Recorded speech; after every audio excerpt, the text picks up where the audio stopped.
Cuando Estados Unidos declaró la guerra a México en 1846, inició un conflicto que iba a terminar 2 años después con la firma del Tratado de Guadalupe y la cesión de más de la mitad de nuestras tierras al país del norte.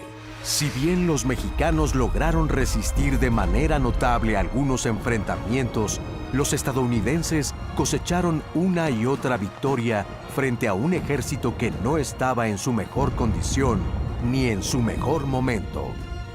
Los estadounidenses atacaron el país por diversos frentes, por Alta California, Nuevo México y por la ruta de Texas con dirección a la capital mexicana, mediante campañas navales contra los puertos de Alta California y Veracruz.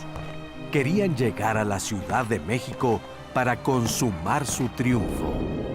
Mucho se comenta sobre las batallas de Palo Alto, Monterrey, La Angostura, Churubusco, Molino del Rey y Chapultepec, entre otras. Pero muy poco se habla de 2 batallas que se libraron en Tabasco. La primera fue una de las pocas en las que México derrotó a Estados Unidos. Ninguna otra invasión estadounidense de tal magnitud y armamento conoció derrota en todo el mundo como la primera de las 2 batallas de Tabasco.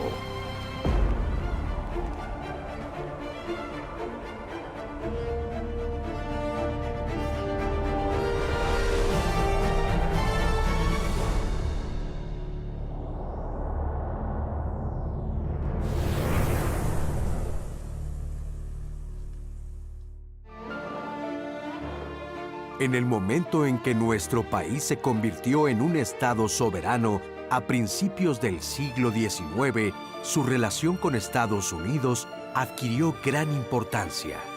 El México independiente tuvo que enfrentarse de inmediato a los afanes que tenía la nación del norte por expandirse al sur. En 1836, Texas obtiene su independencia del territorio nacional de México.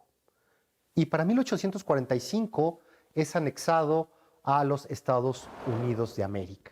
Pero de acuerdo a los norteamericanos, Texas llega hasta el río Bravo. De acuerdo a los mexicanos, Texas llega hasta el río Nueces. Y esa área de varios kilómetros, importante área, se vuelve un punto de disputa entre las 2 naciones. Y a finales de mayo de 1846 se da lo que conocemos como el incidente Thornton, en el cual una patrulla de dragones norteamericanos comandados por Seth Thornton son atacados por una patrulla mexicana y mueren algunos de sus miembros. Esto es precisamente lo que esperaba el país del norte para poder actuar. El presidente de Estados Unidos, James Polk, declara la guerra a México con la frase: sangre estadounidense se ha derramado en suelo estadounidense.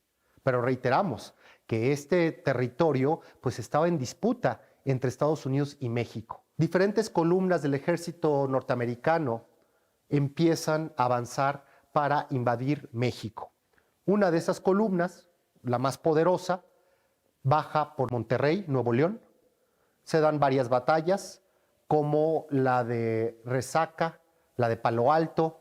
Se combate en Monterrey por más de 4 días, estando al mando de las tropas mexicanas el general Ampudia, y finalmente entran hacia Coahuila. Otra columna avanza desde el Fort Leavenworth hacia Santa Fe, y también los navíos de guerra norteamericanos, sus buques de guerra, atacan todo lo que es la costa oeste, la Alta California, y ciudades importantes como San Francisco, como Los Ángeles, como San Diego. Mandan una flota que llegue a Veracruz para, a partir de ahí, avanzar hacia la Ciudad de México. Este ejército estadounidense está comandado por Winfield Scott. ¿Y por qué realmente se da esta invasión de Estados Unidos a México? Por una sencilla razón: por la avaricia territorial. La ambición imperialista de estos señores provoca que le declaren la guerra a México sin realmente un motivo importante.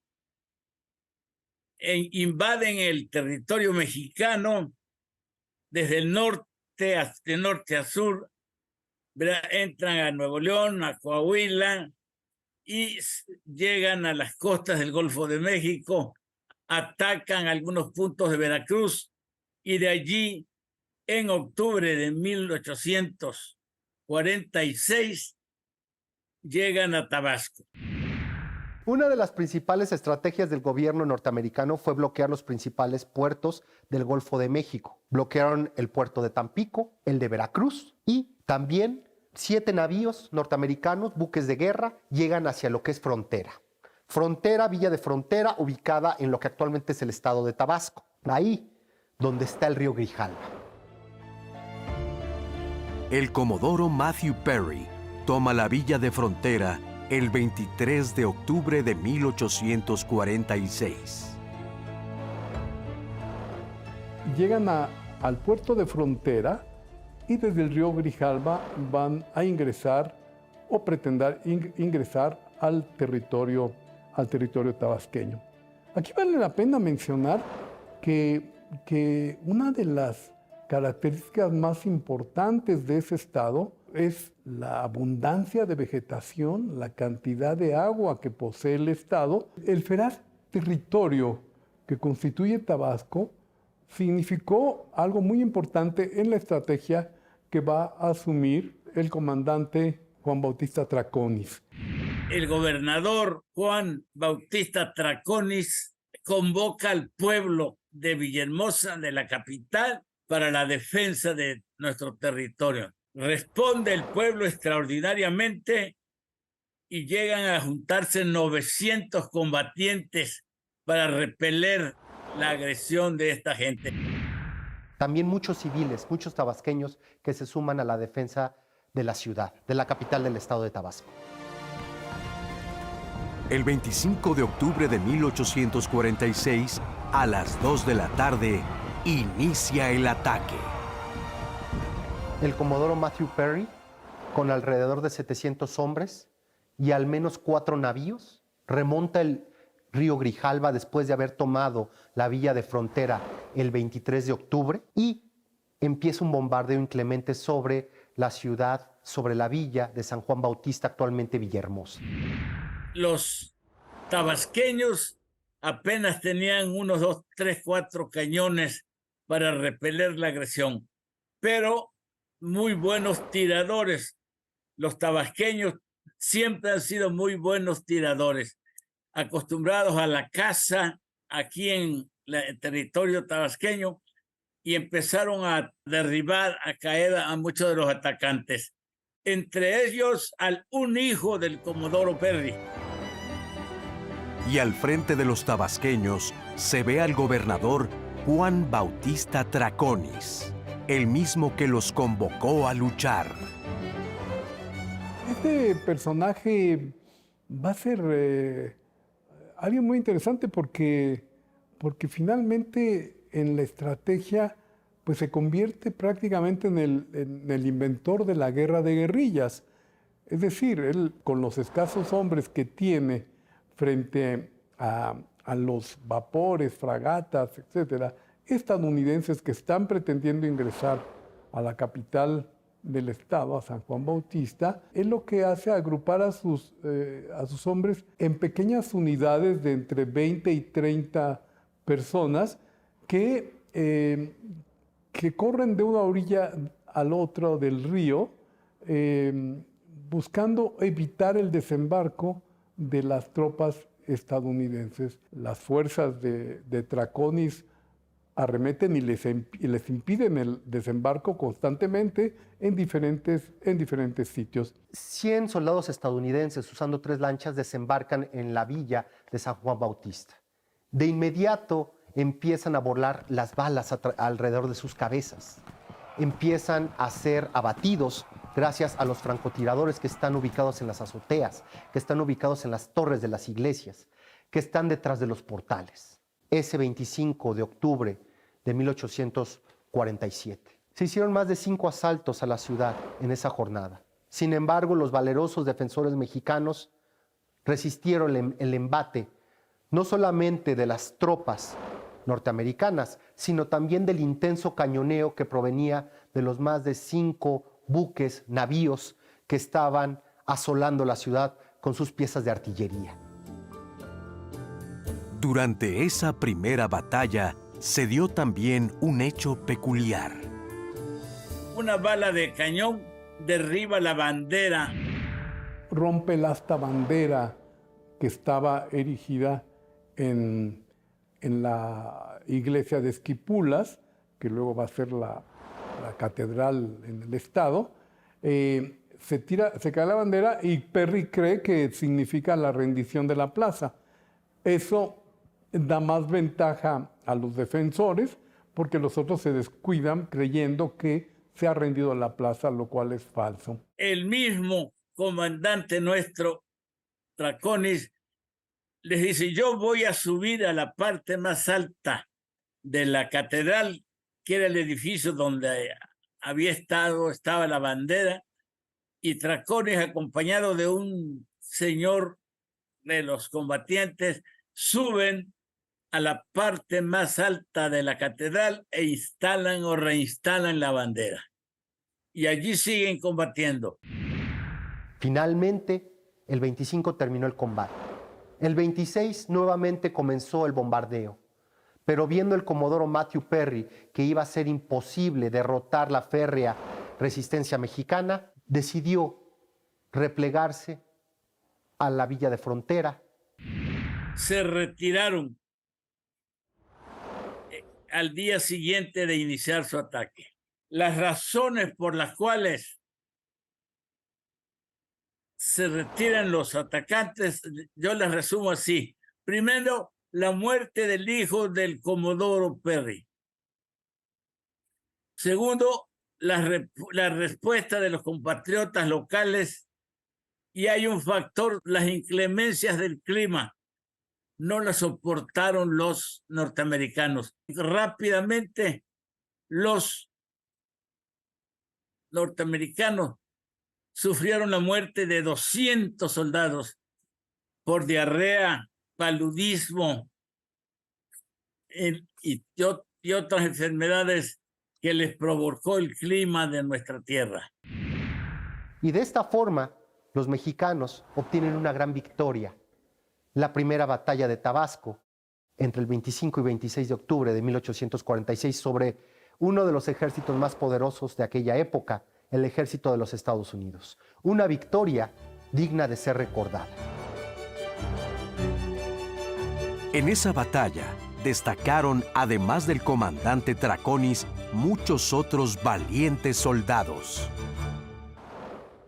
Destacó Domingo Echegaray, así como el colombiano Miguel Bruno, quienes ellos estaban a cargo en la primera línea de combate.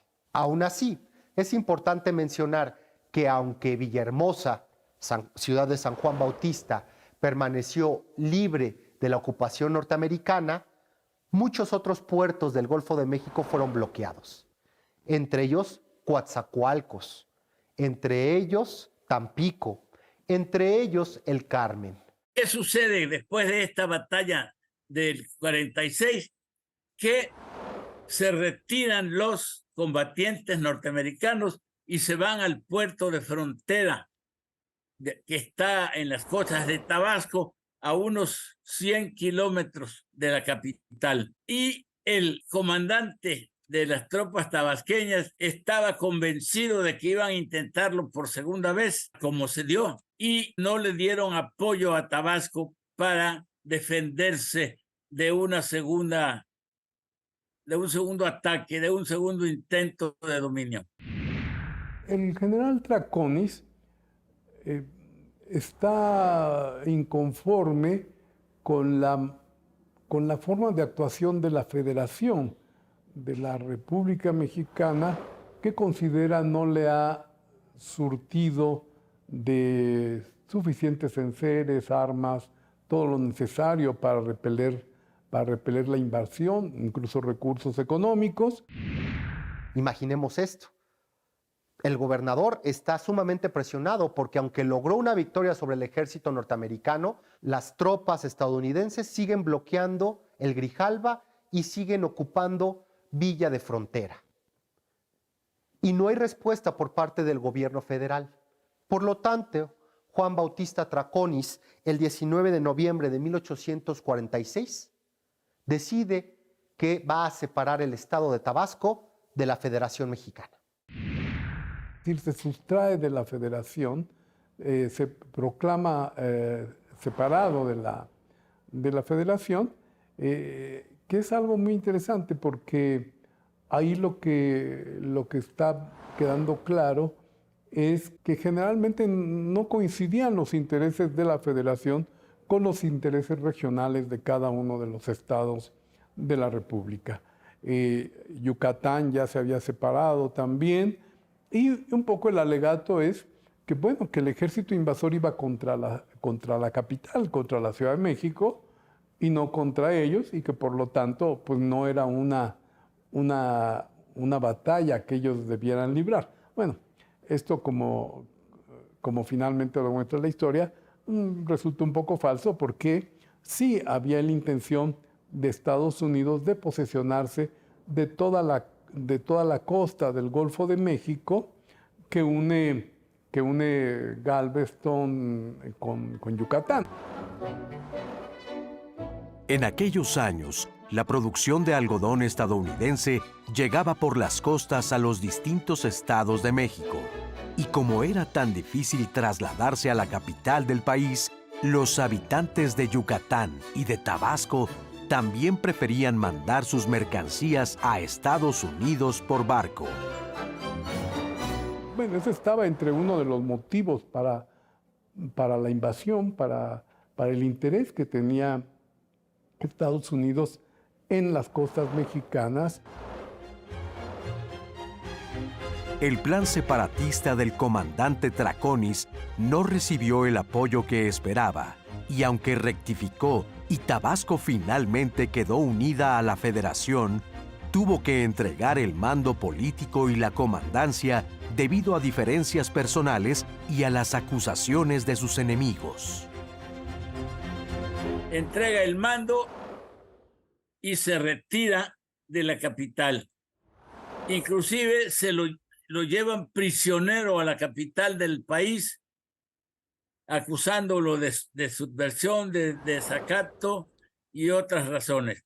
Pero en la historia de México nosotros podemos ver que el comandante Traconis defendió a la patria allá en la batalla de Churubusco y que alcanzó el grado de general de brigada y va a morir varios años después.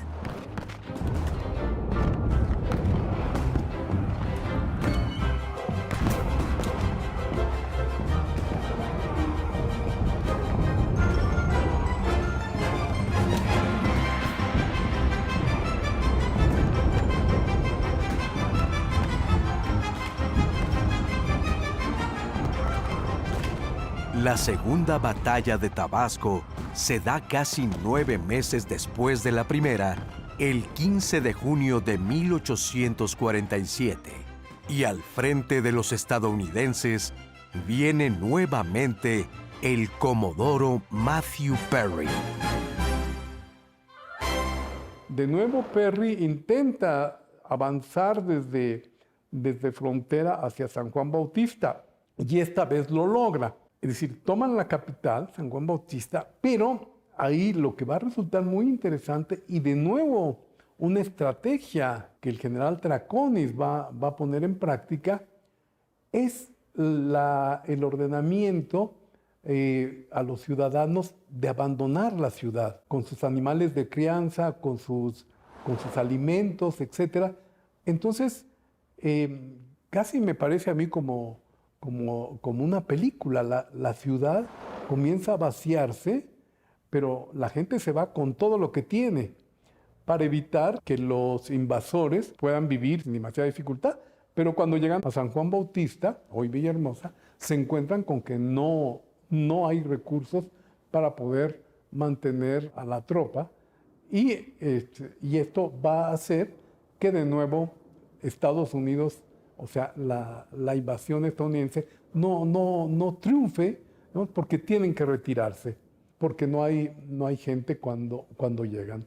Algo muy diferente de lo que ya se está articulando hacia la Ciudad de México, que llega el ejército invasor, finalmente llega hasta la Ciudad de México, pese a la resistencia que se realiza en las goteras de la ciudad, que son Padierna y Churubusco, no logran resistirlo, y el gobierno tiene que pactar tiene que firmar un armisticio con el ejército de Estados Unidos, y finalmente se posesionan de la capital y del conjunto nacional.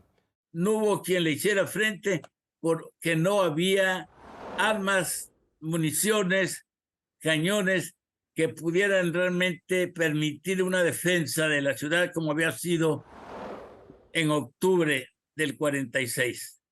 Esa fue la tristeza enorme que los combatientes tabasqueños lamentaron, recibir órdenes de ya no combatir, y se apoderan los norteamericanos de la capital de Tabasco. ¿Qué sucede? Que los comerciantes dejan de abastecer al público y el mando norteamericano comienza a incendiar las casas que estaban vacías. Todas las familias abandonaron la capital y se fueron a los poblados, a las rancherías cercanas para subsistir ahí. Esa fue la actitud de apoyo, de respuesta de los tabasqueños en general, habitantes de la capital. A la luz de esa guerra tan brutal, los muertos fueron muchísimos de ambas partes. Hubo muchos muertos en la resistencia, pero también muchos muertos del lado de los invasores. Los tabasqueños hemos sido injustos con el coronel Traconis. El único reconocimiento que se le ha hecho es darle su nombre a algunas rancherías, algún ejido. Y aquí en Tabasco hay una calle en una colonia popular que lleva su nombre. Ha faltado hacerle un reconocimiento auténtico, merecido. Ni siquiera era nacido en Tabasco, de origen yucateco. Ese coronel Traconis estuvo pues aquí defendiendo el honor de México en estas tierras de Tabasco. El problema nuestro es conocer nuestra historia, leer y poder tener opinión de lo que ha pasado.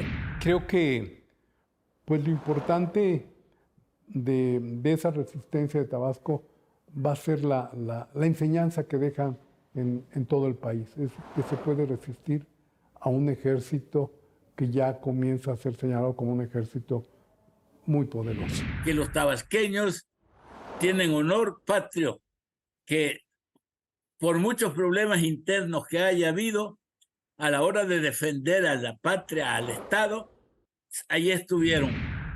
La primera batalla de Tabasco, pues, es un hecho digno de recordarse, porque fue una gran victoria por parte de soldados pertenecientes al Ejército Regular Mexicano, así como ciudadanos que se armaron con lo que tenían al alcance de la mano para tratar de expulsar y resistir a las tropas invasoras de Estados Unidos. Combatieron con valor, combatieron con denuendo, resistiendo 2 días de combates, y sin embargo, en contra de toda probabilidad, lograron una victoria en contra de uno de los ejércitos más poderosos del mundo en aquellos años, el ejército de Estados Unidos.